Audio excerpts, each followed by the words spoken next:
आप सभी दर्शकगणों का मेरे इस सफर में हार्दिक स्वागत है। आज मैं आपको एक खास बात बताना चाहता हूँ, जो किसी भी उम्र के लिए बहुत ही बेहद और ज़रूरी है। सबसे पहली बात ये कि एक जो फौज में सिखाया जाता है डिसिप्लिन, सेम उसी तरह जो बच्चे पढ़ाई करते हैं उनके लिए ज़रूरी होता है टाइम टेबल। टाइम टेबल बनाना एक अपने आप में एक कला है और सबसे ज़रूरी बात, हर व्यक्ति को टाइम टेबल बनाना भी चाहिए।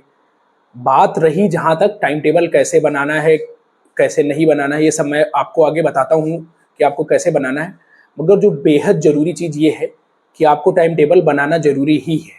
वो किसी भी उम्र के व्यक्ति के लिए हो, जो भी पढ़ाई कर रहे हैं, वो क्लास 6 का बच्चा हो, क्लास 9th का बच्चा हो या क्लास 11th का बच्चा हो, या आफ्टर ग्रेजुएशन का बच्चा हो या कंपटीशन की तैयारी में लगा हुआ बच्चा है।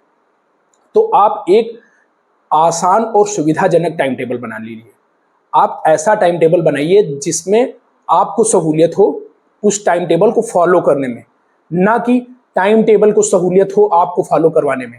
जैसे कि अगर आप रात में पढ़ने के लिए कंफर्टेबल हैं तो आप अपना रात में टाइम टेबल बनाइए। आप अगर अर्ली राइजर हैं तो आप अपना दिन का टाइम टेबल बनाइए। जरूरी नहीं कि जो बच्चे रात में पढ़ रहे हैं वो कहे नहीं अब मुझे जबरदस्ती दिन का टाइम टेबल बनाना है। ठीक है, रात में ज़्यादा देर तक पढ़ना अच्छी बात नहीं है, मगर आप 12 बजे तक या 1 या 2 बजे तक आप आराम से पढ़ सकते हैं रात में भी। फिर ये है कि आपको सुबह उठने में देरी तो होगी ही, क्योंकि जिन बच्चों की सुबह कोचिंग नहीं होती वो अपना सुबह टाइम टेबल बना सकते हैं। तो जो बेहद एक ज़रूरी है, आप अपनी रैंक के हिसाब से अपना टाइम टेबल बनाइए। जैसे जो लेवल 1 की तैयारी कर रहे हैं वो 3 से 4 घंटे की पढ़ाई करें, लेवल 2 वाले 4 से 5, लेवल 3 वाले 5 से 6, लेवल 4, लेवल 5, लेवल 6 ये 7 से 8 घंटे अमूमन करें, जो सीजीएल की प्रिपरेशन कर रहे हैं और या यूपीएससी के लिए प्रिपरेशन कर रहे हैं। आप अपना time table minimum 6 to 8 hours बनाएं, और आपको वो टाइम टेबल कैसे मैनेज करना ये भी मैं आपको बताऊंगा। आप केवल और केवल ज़्यादा से ज़्यादा 2 घंटे पढ़ें, या 1 घंटे पढ़ने के बाद भी आप 15 से 20 मिनट का ब्रेक्स लेते रहें। ब्रेक के साथ में आप थोड़ा बहुत खा पी भी सकते हैं, जो हल्का फुल्का ब्रेकफास्ट हो गया। और हाँ, एक और ये बात ज़रूरी है कि जो आप टाइम टेबल बनाएंगे आप उसको 21 दिनों तक जरूर फॉलो करें।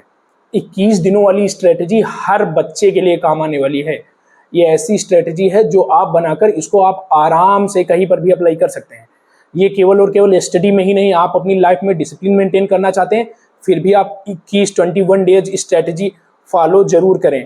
कैसे पढ़ना है, जो बच्चे सुबह जल्दी उठ जाते हैं वो 4 बजे से अपना टाइम टेबल बनाना शुरू कर दें, और जो बच्चे रात में देर रात तक पढ़ते हैं वो अपना सुबह में 8 बजे से टाइम टेबल बनाना शुरू कर दें। किसी भी तरीके से आपको 5 से 6 घंटे हर हालत में पढ़ने के लिए निकालना ही है।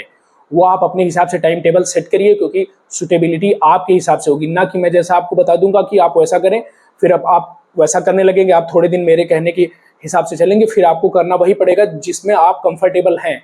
तो सबसे जरूरी चीज ये है कि आप अपने हिसाब से अपना टाइम टेबल फिक्स करें। जो सबसे मैंडेटरी चीज है कि टाइम टेबल बनाने के बाद आपको ऐसा ना लगे कि मुझे कोई भी टाइम और पीरियड में काम करने में दर्द या तकलीफ महसूस हो रही है।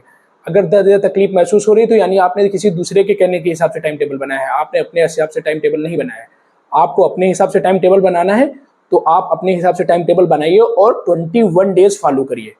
21 डेज फॉलो करने के बाद में आपको बेहतर परिणाम मिलेंगे ही मिलेंगे। वो आप एक कांस्टेबल की भी तैयारी कर रहे हो या आप एक यूपीएससी देने के लिए भी सोच रहे हो, आपको किसी भी प्रकार से डिसिप्लिन मेंटेन करने के लिए आपको टाइम टेबल बनाना ही पड़ेगा। और टाइम टेबल आप अच्छा बनाएंगे तो आप उसको बेहद शानदार तरीके से कर पाएंगे, लंबे समय तक कर पाएंगे। तो 21 डेज आपको फॉलो करना ही है। आपको कैसे करना है ये आप अपना डिसाइड कर लीजिए। एक डायरी निकालिए, पेन निकालिए, आप आराम से उसको बैठ के फॉलो करिए और बढ़िया सा एक टाइम टेबल निकाल के रखिए। हो सके तो आप उसको अपने आसपास कहीं चिपका लें, क्योंकि जो चीज़ आप रोज रोज देखेंगे उनके घटने की उम्मीद बढ़ जाती है। बस ये बहुत ज़रूरी चीज़ है, मैं आप सबको बताना चाह रहा था। आप सबका तहे दिल से धन्यवाद अपना कीमती समय देने के लिए, और जुड़े रहिए मेरे साथ इसी प्रकार की ज्ञानवर्धक बातों को सुनने के लिए और समझने के लिए। धन्यवाद।